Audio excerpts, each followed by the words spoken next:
Coming up on 2020 on ID, a vibrant co-ed disappears in the night. Just never can imagine something like this happening to such a beautiful person. There were no eyewitnesses. There was no confession. But there were cameras. You can see him looking into the store and watching what she's doing.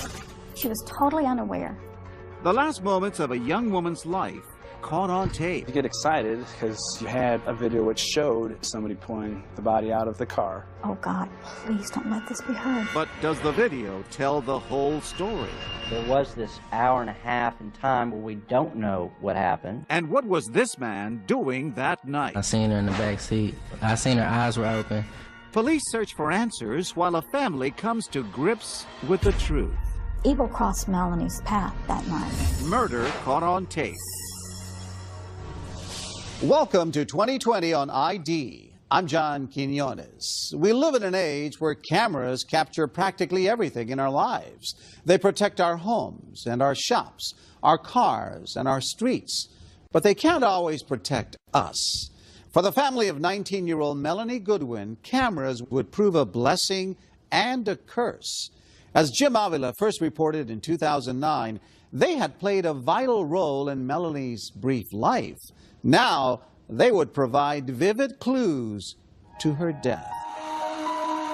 Knock, knock. Who's there? Interrupting cow. Interrupting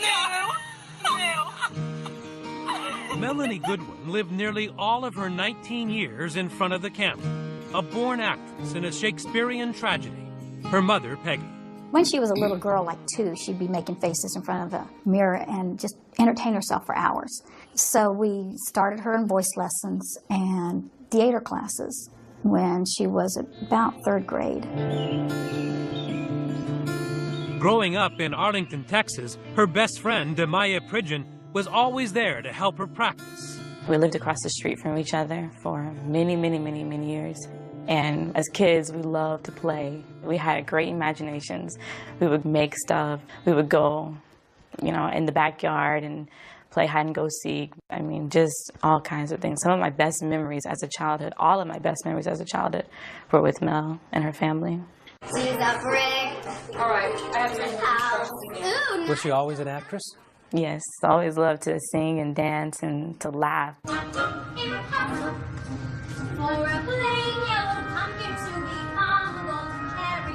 And her father, Glenn, never missed a performance. What was your favorite?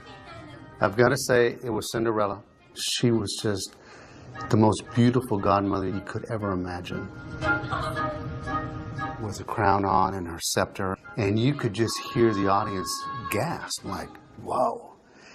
And I'm sitting there thinking, whoa, that's mine.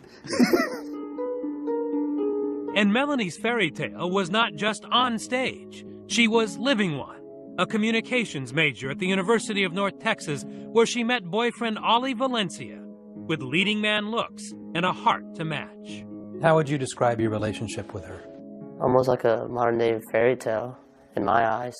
We were just two fools in love who were best friends and couldn't get enough of each other. So you thought this may be the woman for you, forever? I knew this was the woman for me. Melanie's deeply religious family was close. An older sister and brother who adored her. A star at home, too. Melanie just embraced everything. She was fun to talk to.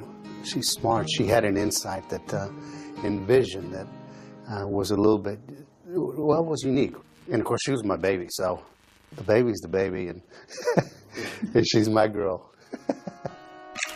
All backed by a supporting cast of many fast friends.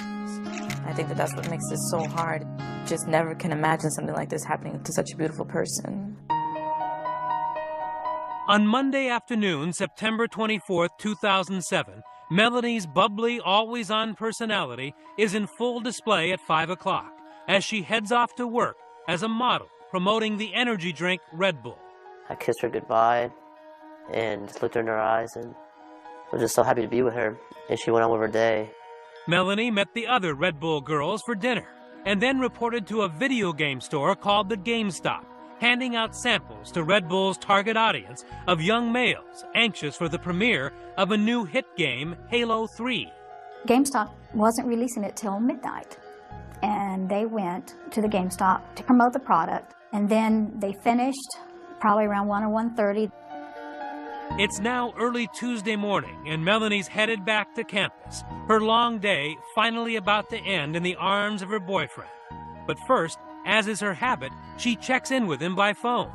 I was in bed when she had called me, and I was like, yeah, babe, I'm gonna leave the door open, just come up. Ollie had one small request. He will spend the rest of his life wishing he'd never made. I asked her to stop. She was gonna bring me home chocolate milk and some Cheetos. And I woke up 2 hours later, and, she wasn't home. And it's at that final stop for snacks in this nearly empty convenience store on a dark and lonely street, just a few miles from her boyfriend's apartment, where Melanie's last act is played out on camera once again, captured in harsh lighting, and this time on grainy surveillance tape. Carrollton, Texas detective Greg Frade. You see Melanie walk into the store, and as he's walking by, you can see him looking into the store and watching what she's doing.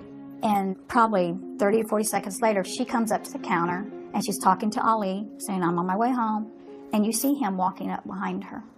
She was totally unaware. A new sinister character is about to enter Melanie Goodwin's life, and it's not a bit part. Evil crossed Melanie's path that night. When we return, Melanie's boyfriend is desperate to reach her. I called and called and called and called. I was trying to calm myself down, like, everything has to be okay. And another call, this one to the police. There's a burnt female body over here. Stay with us.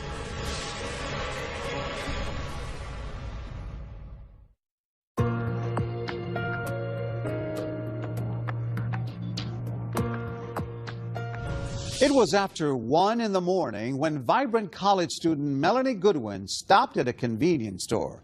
She planned to pick up some snacks for her boyfriend and then meet him back at his place. But she never arrived.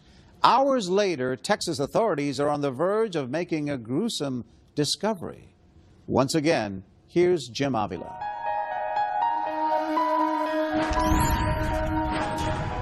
The morning shift at Transtech Software is arriving early on Tuesday, September 25th, 2007, greeted by the unthinkable. Carrollton 911, address of your emergency. There's a burnt female body over here. A real mystery for police, a sensation for Dallas TV News. Her badly burned body was discovered in a field in Carrollton. The call is a burnt body in a ditch, and the body is charred beyond recognition. At 11 a.m., Carrollton, Texas Police Detective Greg Frade is the first investigator on scene. We were afraid that might be a serial killing. Just the way that the body was laid out in the ditch, it almost looked like it was posed with her legs facing the parking lot and knees kind of up. And you can only tell that it's a female by her hair and by the French fingernail tips that she's had done. I've seen my share of terrible things that people do to each other. This one is probably the most horrific that I've seen. But the horror was just beginning, because in the first big break of the investigation, someone notices the office building parking lot is videotaped 24 hours a day. Whatever happened to this young woman happened on camera. You get excited because you had a video which showed at early morning hour a vehicle pulling up and somebody pulling the body out of the car, down to the ditch, back up to the car, to get something out of the car, back down to where the body was, and you see a horrific of light which flame in the body burn. The person comes up, jumps in the car. Just that quickly, within an hour of finding the unidentified body, the detectives know how their victim got in such terrible condition. And key to finding her identity, the tape also reveals the type of car used to dispose of her. A red Saturn. I now have a vehicle I can look for. There's an image which looks like a male. I've got a little bit of clothing that I can see from the video. You can see a white shirt, you can see half pants, and now you have hope that we can get a running start on something that we had nothing just a few moments ago. While all this drama and mystery is going on there, At the same time, in a suburb close by, Melanie Goodwin's boyfriend, Ollie Valencia, is waking up in a panic. Melanie didn't come over as promised during the night. I called and called and called and called. I was trying to calm myself down, like, everything has to be okay. She's missing. Let's find her. Ollie hopes for an innocent explanation and makes no call to police. So detectives are working their newfound mystery in a vacuum. They had no missing persons report, nothing that could help them put a name to their badly burned Jane Doe.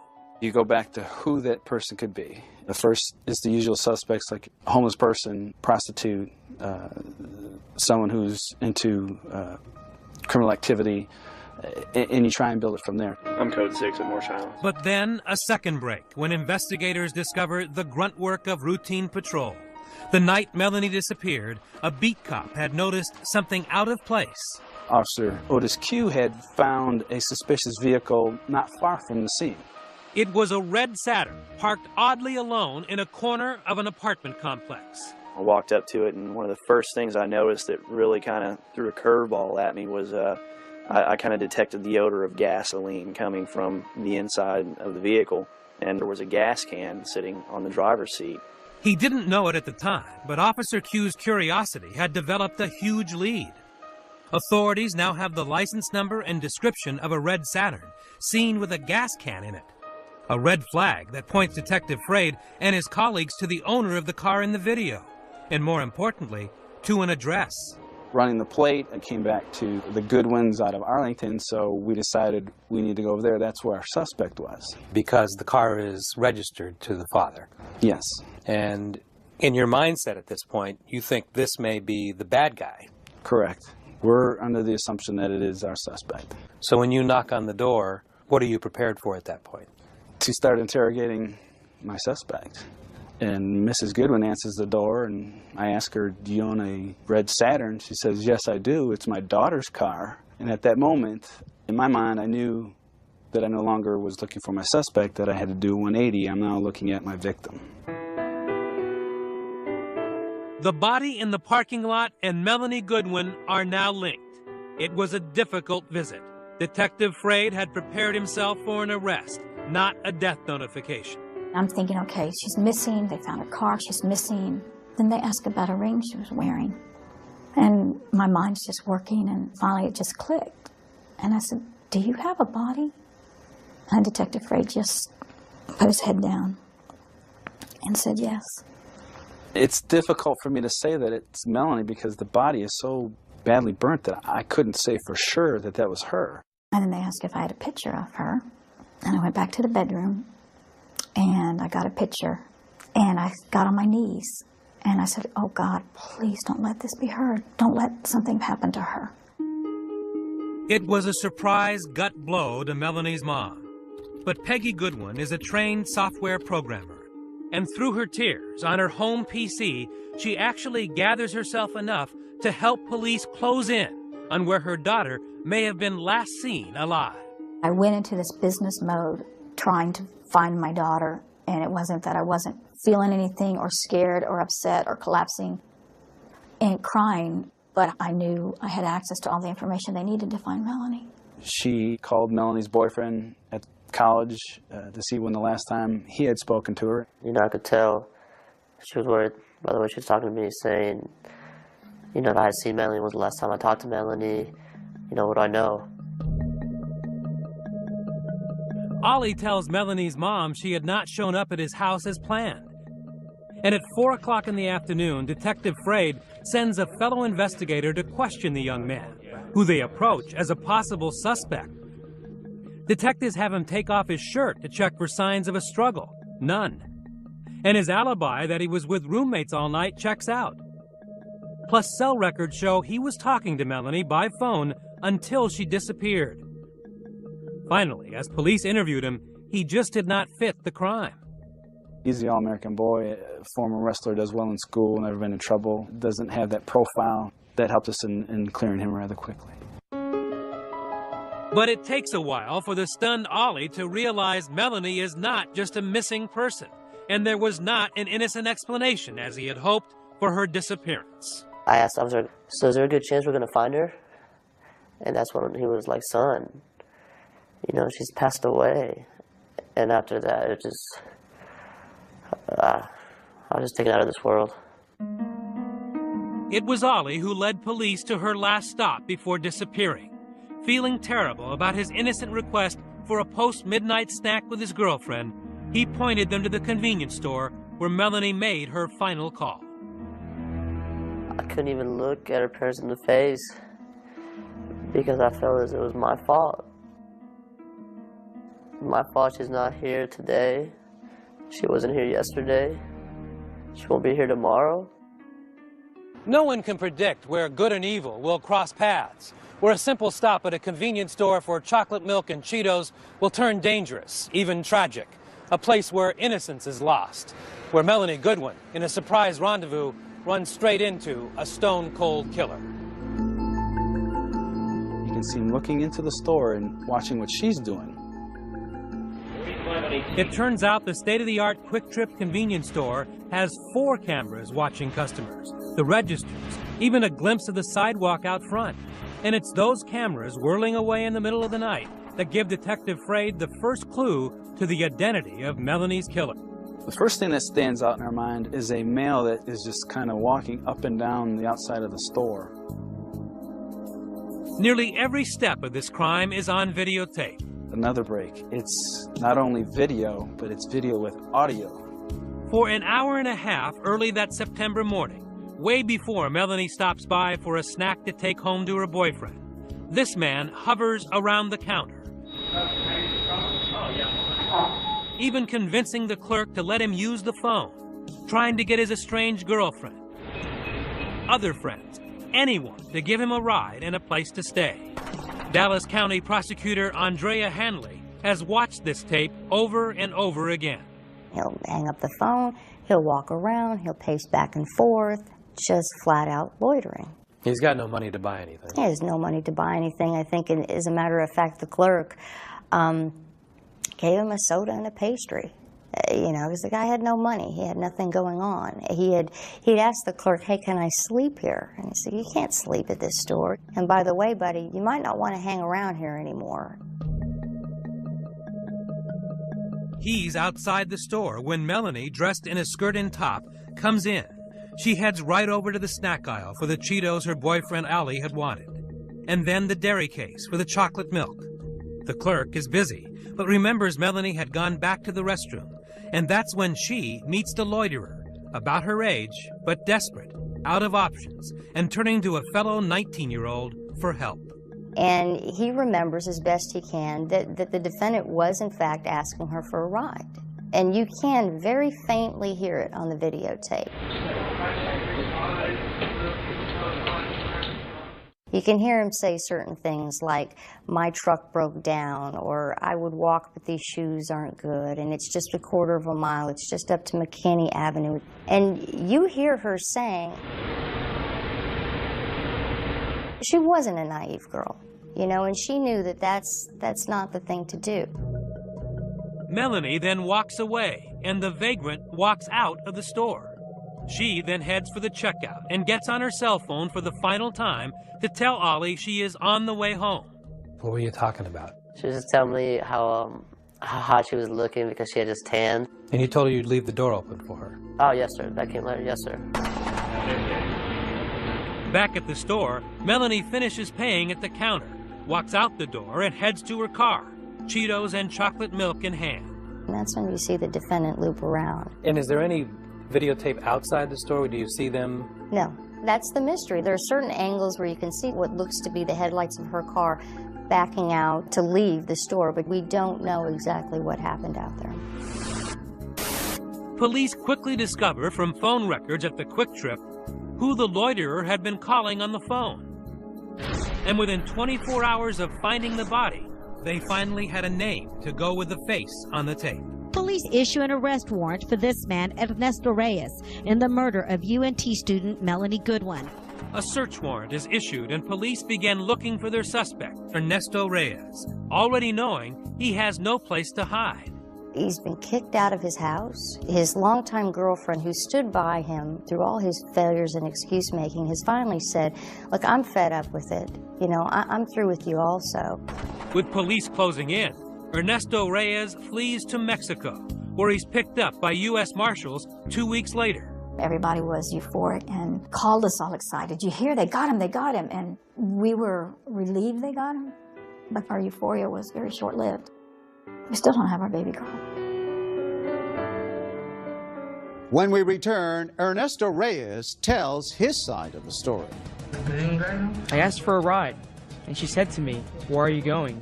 And I told her, to my friend's house. And could there be another man involved? I remember she had a skirt on. Who really murdered Melanie Goodwin? Stay with us.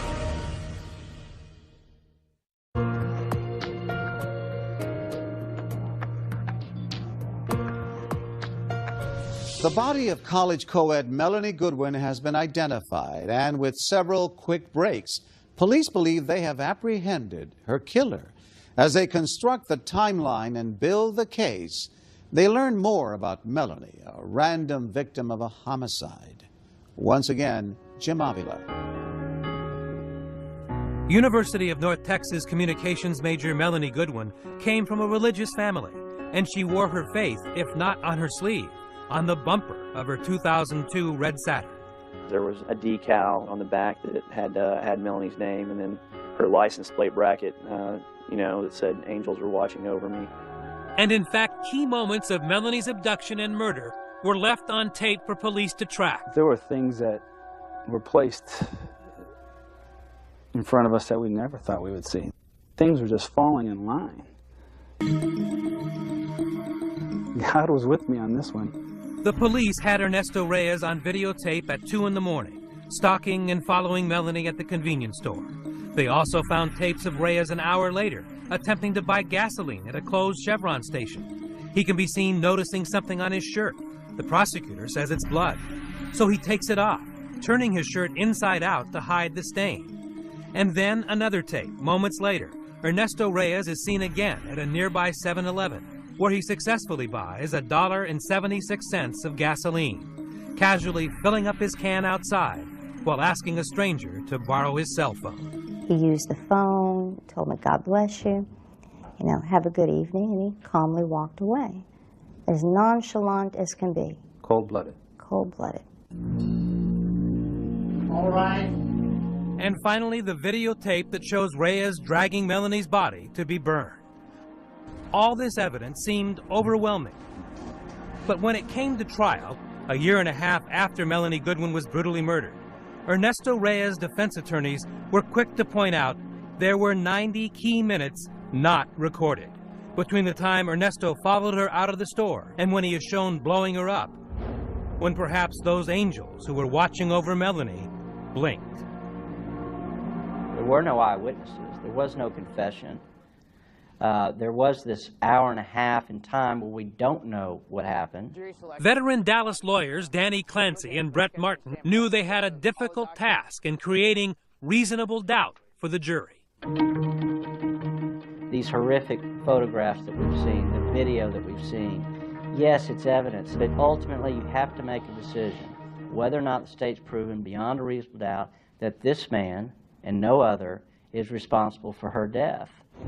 And those 90 minutes that were not on tape gave Ernesto Reyes just enough room to tell his version of what happened to Melanie to a Spanish-language television network. No, I'm not a killer.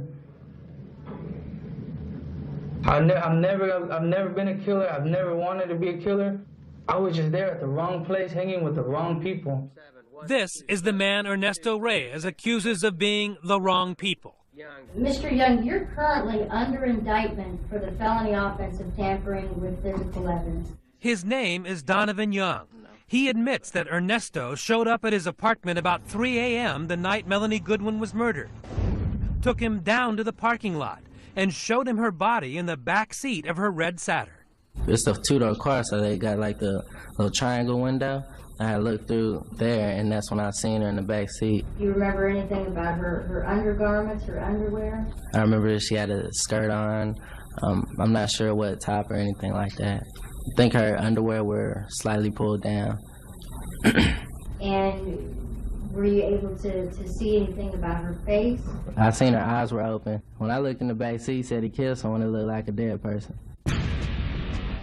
Donovan Young, a convicted drug user with a shady reputation and Ernesto's friend, was a man in serious need of a moral compass, because not only did Young not call police that night, he helped Reyes get rid of Melanie's body. He said he needed some gas. He said he needed a few dollars. I said, you know, I don't have any, but I do have a few dollars. And with that, Young says he gave Reyes money and a gas can, and then walked back into his apartment and went to sleep. Why in the world did you not walk inside, pick up the phone, and call the police? I still think about that to this day. You know, I actually wish I could go back in time and do that, because that's something I do regret. Donovan Young's cold-hearted response left a huge opening for Reyes and his attorneys. And Reyes saw this unsympathetic character as his way out. He told his story to a Spanish-language television network. I'm innocent. Soy inocente. I am innocent. I am innocent. And the person who did it is outside laughing about me.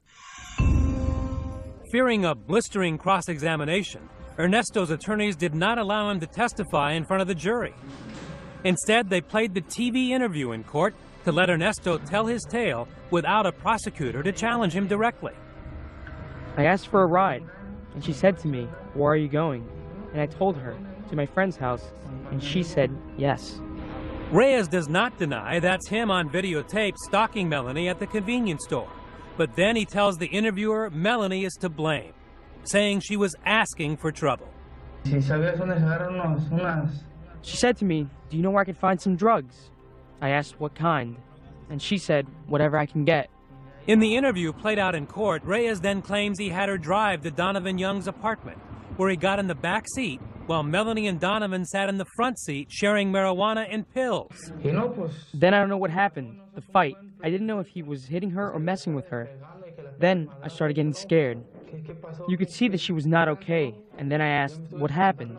And then when I said I'm going to leave, this guy pulled a gun on me, a black pistol. I'm not guilty. This guy's the one who killed her. It was very difficult for me to sit there and to listen to that. I always had the confidence that as the trial unfolded, that they would see the kind of Melanie that everybody that met Melanie saw. For them to imply that she would just go in and pick up somebody, it's so absurd, and it hurts so bad that they would even have the nerve to imply that about my daughter. The anger I had was like a mother bear with her claws out, and it took a lot to calm me down. After that day, I was shivering. I was so angry because Melanie just would never do that. None of my kids would. The pain and anger the Goodwins felt would not end soon. In that TV interview, Ernesto Reyes admits disposing of Melanie's body. After all, he was seen on videotape carrying her corpse and then setting it on fire. But the jury hears him claim that Donovan Young forced him to do the dirty work. I said, God help me. What am I going to do? Maybe he's going to kill me. So I bought the gasoline. And we went to the white warehouse. And then he said to me, put the gasoline on her. I said to him, no. And he told me, laughing, you do it. So I did it. And buried in that TV interview is perhaps the only eyewitness, minute-by-minute account of how Melanie was killed. How did he kill her? Hitting her. Just hitting her. And I believe choking her. Because when I was high on drugs, he was holding her, grabbing her. When we return, whose story would the jury believe? Ernesto Reyes or Donovan Young? We'll be right back.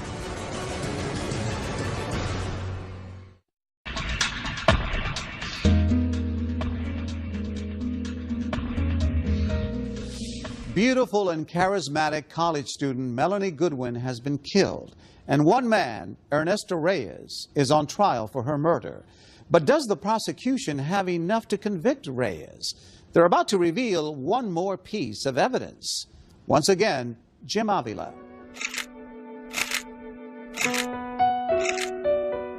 Snapshots of a 19-year-old student actress. The last looks at Melanie Goodwin.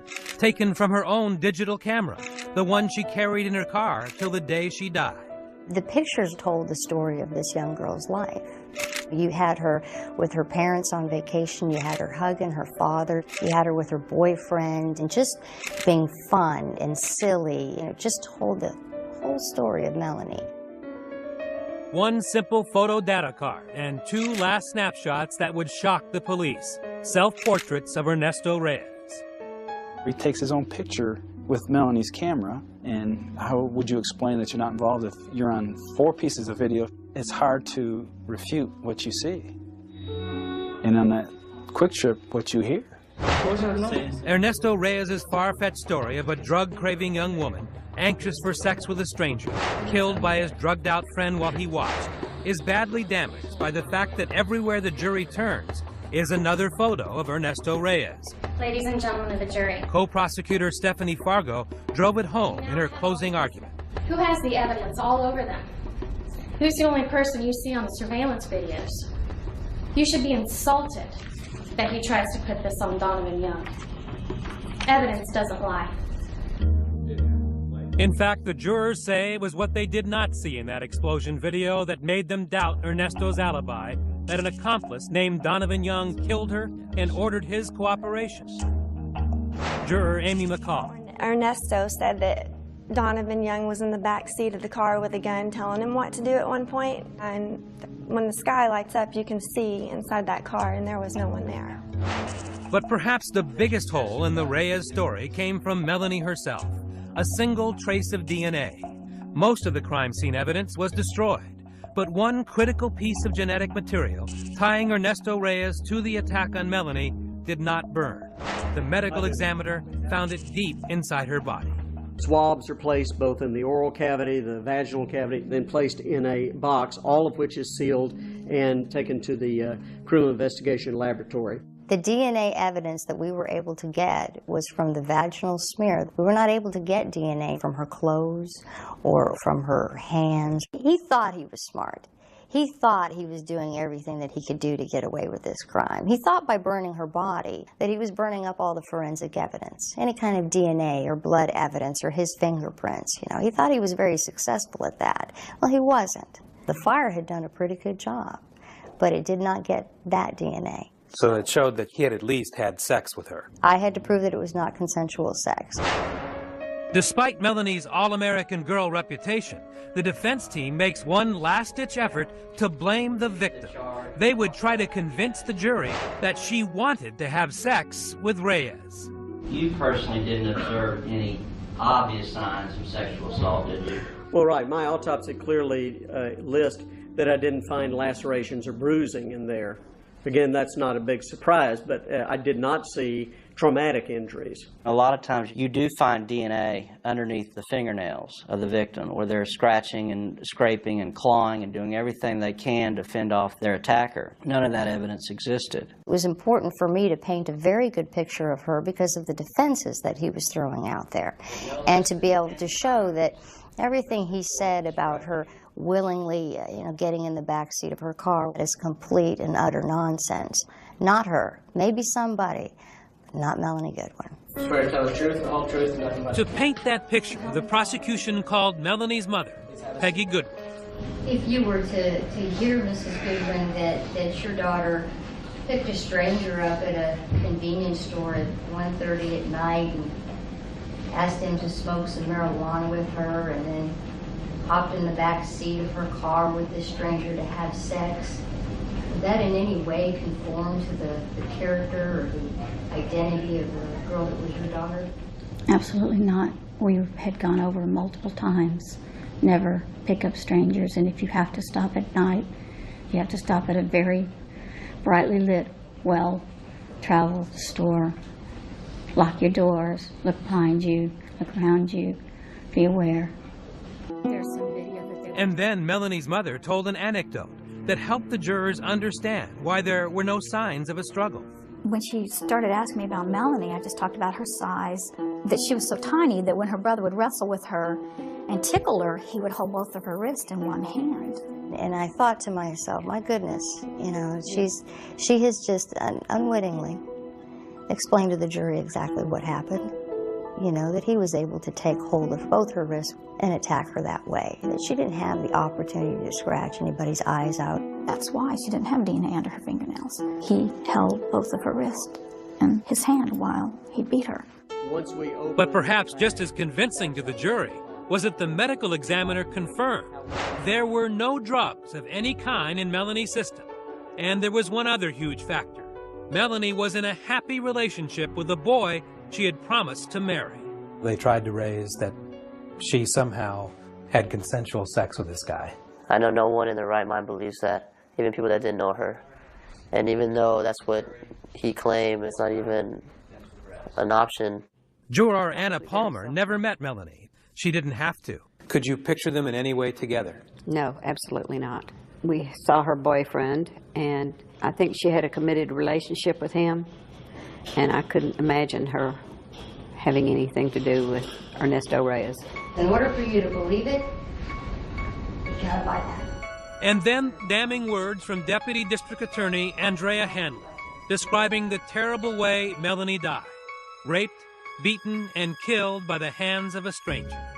The reality of being asphyxiated, of being strangled to death, is horrific. You must have enough pressure applied to a person's neck to cut off their blood flow and their oxygen for 10 to 15 seconds. That's 10 to 15 seconds of Melanie Goodwin struggling, most likely screaming, fighting for her life. That's 10 to 15 seconds that this defendant has his hands on that little girl's neck. The Reyes defense team called no witnesses, unwilling to let the defendant face cross-examination. He never told you that... But they made every attempt to raise reasonable doubt while questioning the prosecution's witnesses. We're asking you respectfully to return a verdict of not guilty in this case because the circumstantial evidence in this case does not rise to a level of proof beyond a reasonable doubt. The jury took just 3 hours to reach a verdict. The defendant will please rise. What say you?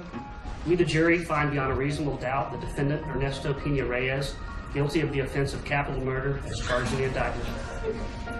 And then a final dramatic courtroom moment for Glenn and Peggy Goodwin.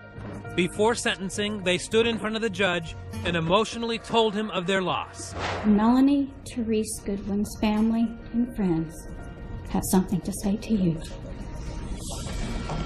Look up at the video, Mr. Reyes. She then showed the judge a videotape of the daughter she lost. Knock, knock. Who's there? Interrupting Cal. Interrupting Cal. You demanded that he look at you, that you get a chance to look into those cold, evil eyes. Why? Because he was going to hear what he did, and he was going to look me in the eye, and he was going to feel it, and he was going to look at her video, because he needed to know who Melanie was and what he did and how worthless he was. Did it work? Did he look up? He looked at the video and he looked at me, and then he started crying. When we come back, Peggy Goodwin offers a surprising gesture. I guess my heart just reached out to her as a woman who had realized her son was this monster. Stay with us.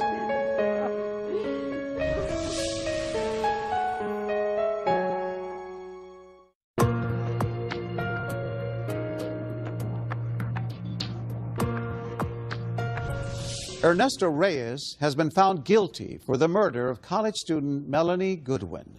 Now it's time to start the healing process. With the conclusion of our story, Jim Avila. Merciful Father.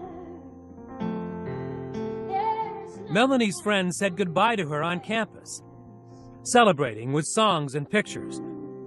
A tribute not only to her life, but to her parents, who had lost so much.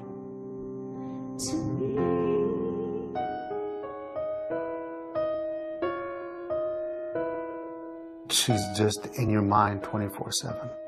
You want to always think about the good things, and I do, but it saddens you nonetheless. I pray about her every day, and it'll bring a tear to my eye. Bye. I love you. You grieve not only the loss of her, but the loss of your whole future. And we are trying to make good things happen, trying not to let the evil of this destroy us or our children. In fact, it was on the last day of the trial that the Goodwins' triumph over evil was on dramatic display. Reaching out to their killer's family, two mothers who lost two very different children in a surprising embrace.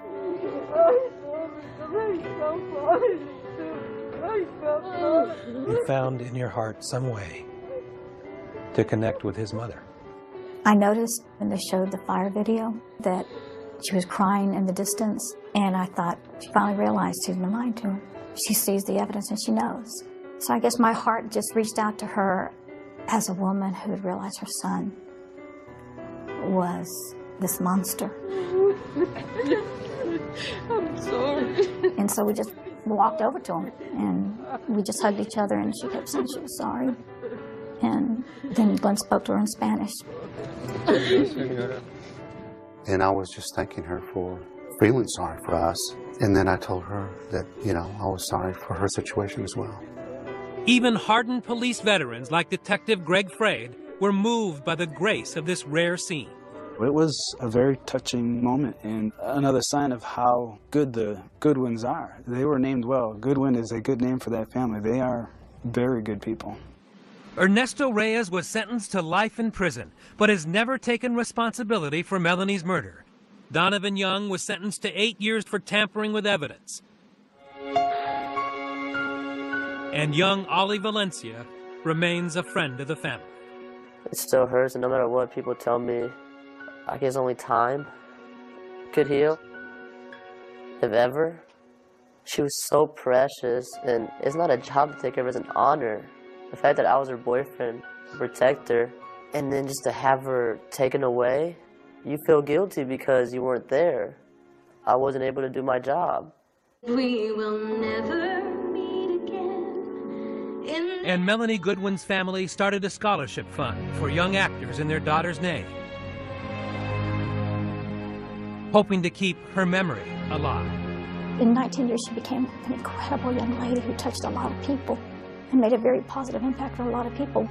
We'll never know how big that impact would have grown and what a difference she would have made if given the opportunity.